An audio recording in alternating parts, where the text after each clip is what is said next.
Magandang umaga sa inyo mga ka-estero. Isa kami sa inatasan magbantay ng ating kailugan at panatiling malinis to para sa inang kalikasan. Lahat gagawin namin makatulong lang sa ating bayan. Dahil walang ibang gagawa nito kundi tayo lang mga Pilipino. Bawat oras segundo mahalaga. Kung hindi tayo magtutulungan, paano na lang ang ating bansa?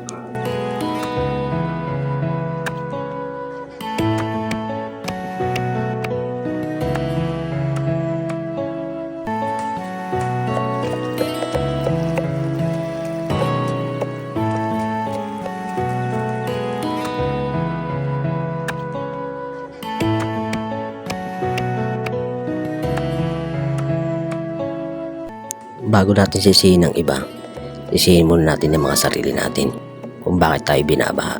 Nasa ating kamay ang kalibukasan ng ating kalikasan. Kung may disiplina lang sana ang lahat, wala sanang binabaha ngayon. Huwag natin antayin na malubog tayo sa basura.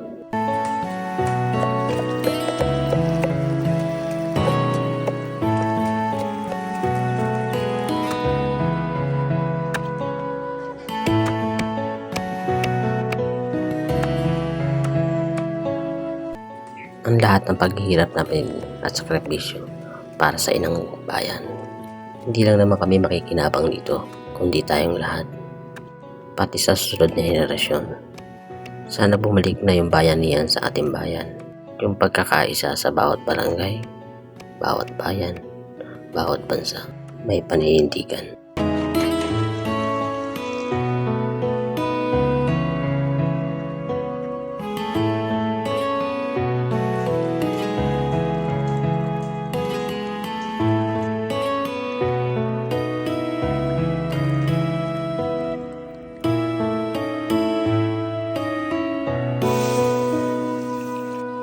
Mahirapan man kami ngayon, bukas o sa sunod pang araw, baliwala sa amin yan dahil alam namin may patutunguhan tong ginagawa namin.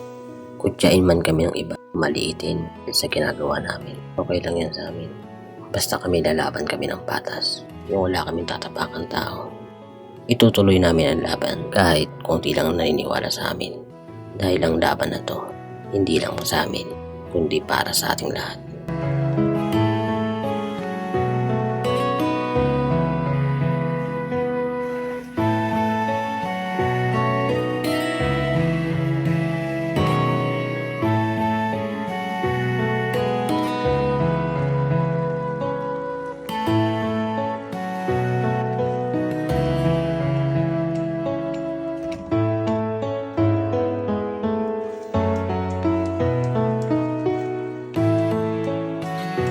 Sana ma-appreciate nyo ang mga ginagawa namin. Tulungan nyo kami sa laban na to. Mga kababayan, simpleng tulong lang ang hinihingi namin.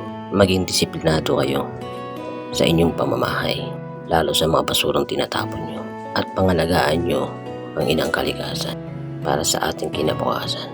Saludo po kami sa lahat ng marunong rumispeto sa inang kalikasan.